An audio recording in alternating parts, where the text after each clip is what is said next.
गीता हमें सिखाती है कि कर्म को ज्ञान से पवित्र करो और जीवन को दिव्य बनाओ। फल की आसक्ति के बिना किया गया कर्म ही संन्यास का मार्ग है। महान योगी श्री कृष्ण ने कभी न खत्म होने वाले इस ज्ञान, कर्म और संन्यास जो गीता के चौथे अध्याय में है, उसे अर्जुन को दिया, क्योंकि अर्जुन उनका भक्त था। और यह ज्ञान ऐसा नहीं है कि सबके साथ खुला हुआ रखा जा सके, इसे केवल उसी को दिया जाता है जो भक्त होता है, जो विश्वास करता है। तो आज हम जानेंगे गीता के इस ज्ञान, कर्म और संन्यास के चौथे अध्याय में कि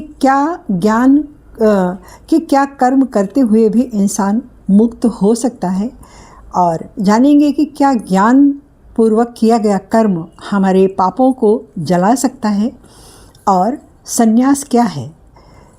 तो यह गुप्त रहस्य गीता में है, जो श्री कृष्ण ने इस रहस्य को सबसे पहले सूर्यदेव को दिया।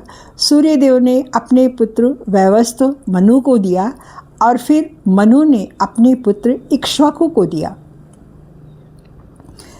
परंपरा के अनुसार फिर यह ज्ञान हमारे पास आया। बीच में यह लुप्त हो गया था, लेकिन भगवान श्री कृष्ण ने अर्जुन को जब दिया तो यह ज्ञान गीता के रूप में आज हमारे सामने है।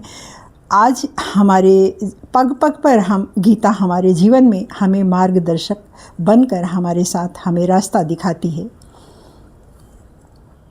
अध्याय 4 का प्रसिद्ध श्लोक यह है कि यदा यदा हि धर्मस्य ग्लानिर्भवत भारत अभ्युत्थानम अधर्मस्य अधर्मस्य तदात्मानं सृजाम्यहम्। अर्थात कि जब जब धरती पर अधर्म बढ़ता है तब तब मैं अवतार लेता हूँ। क्यों? क्योंकि मैं सज्जनों की रक्षा के लिए आता हूँ, दुष्टों के विनाश के लिए आता हूँ, और धर्म की स्थापना के लिए आता हूँ। हमारा धर्म भी यही कहता है, अध्यात्म यही कहता है कि जब हमारे भीतर अज्ञानता आए तो हमें श्री कृष्ण चेतना को जागृत करना चाहिए। हम सब जानते हैं कि कर्म को श्रेष्ठ कैसे बनाया जाए, लेकिन कभी कभी अंधकार में हम आ जाते हैं, तमस हमें घेर लेता है। तो हम अब जानेंगे आगे कि कर्म क्या है और अकर्म क्या है। बाहर से हम बहुत शांत दिखते हैं, ऐसा हम सबों के साथ होता है, हर मनुष्य के साथ होता है कि बाहर से हम बहुत शांत दिखते हैं, लेकिन हमारे अंतर मन में तमाम द्वंद्व चलते रहते हैं। तो ये होता है मानसिक कर्म। कर्म 2 प्रकार का होता है, एक बाहर से जो दिखता है और दूसरा होता है मानसिक कर्म। आप जानते हैं मानसिक कर्म का भी फल हमें मिलता है, उससे भी हम बंधे रहते हैं, मानसिक कर्म से भी हम बंधे रहते हैं। जैसे मान लीजिए हमारे यहाँ अभी कोई आया, हम उससे हंस के तो मिलते हैं, लेकिन अंदर ही अंदर हम कहते हैं बेकार में ये आ गया हमारा समय बर्बाद करने, या हमें वो पसंद नहीं है तो हम चिढ़ते हैं अंदर से कि वो क्यों आ गया। तो ये भाव भी ईश्वर देखता है, इसका भी फल हमें मिलता है।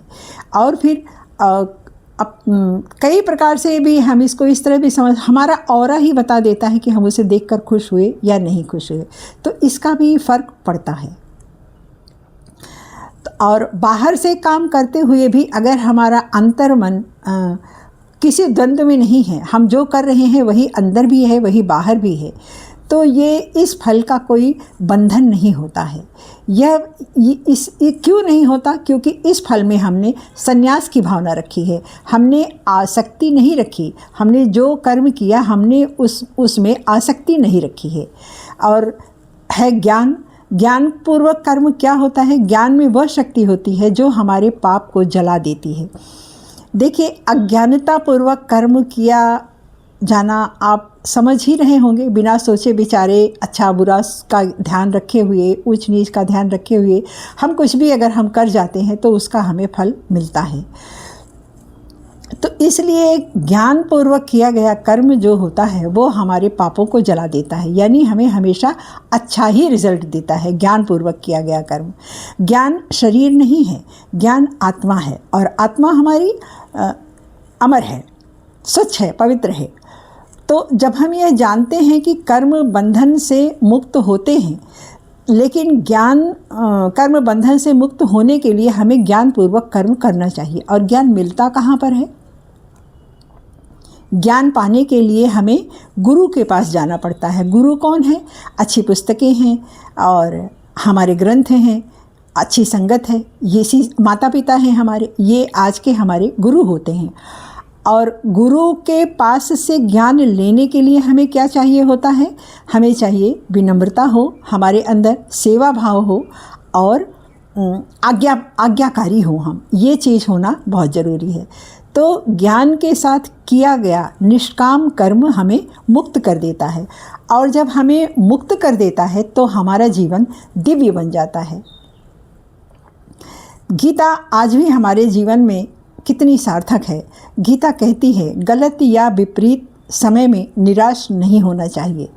अर्जुन के तमाम, आप इसी से देखिए, अर्जुन के पास सिर्फ 5 भाई वो आपस में थे और सारे के सारे कौरव उनके शत्रु थे, सब के सब उनके एक तरफ से उनके शत्रु थे। लेकिन भगवान की संगत पाकर, ज्ञान को पाकर, कर्म निष्काम कर्म के ज्ञान को पाकर अर्जुन जीत गया और अर्जुन का जीवन दिव्य बना। तो गलत और विपरीत समय में हमें क्या करना चाहिए? गुरु के पास जाना चाहिए, अपना ज्ञानपूर्वक कर्म करना चाहिए और निराश नहीं होना चाहिए। धैर्यपूर्वक इंतज़ार करना चाहिए, ये सिर्फ समय होता है। धैर्यपूर्वक अपने कर्म को ठीक करते हुए समय का इंतज़ार करना चाहिए और अध्यात्म की शरण में जाना चाहिए।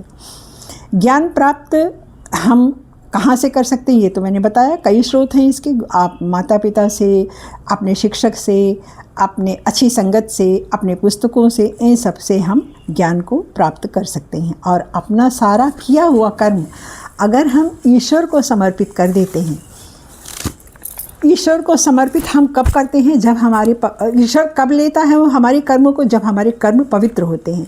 तो जब हमारे कर्म पवित्र होते हैं और हम ज्ञानपूर्वक जब किसी कर्म को करते हैं तो फिर हमारा जीवन खुद ब खुद दिव्य बन जाता है। तो इस तरह से हमने जाना कि कर्म को ज्ञान से पवित्र करो और जीवन को दिव्य बनाओ और फल में आसक्ति छोड़ देना ही संन्यास है। ये हमने आज अध्याय 4 में जाना और ये हमारे जीवन में बहुत सार्थक है आज के जीवन में। तो धन्यवाद। लाइक कीजिएगा और कमेंट कीजिएगा। कमेंट में जय श्री कृष्ण ज़रूर लिखिएगा। धन्यवाद।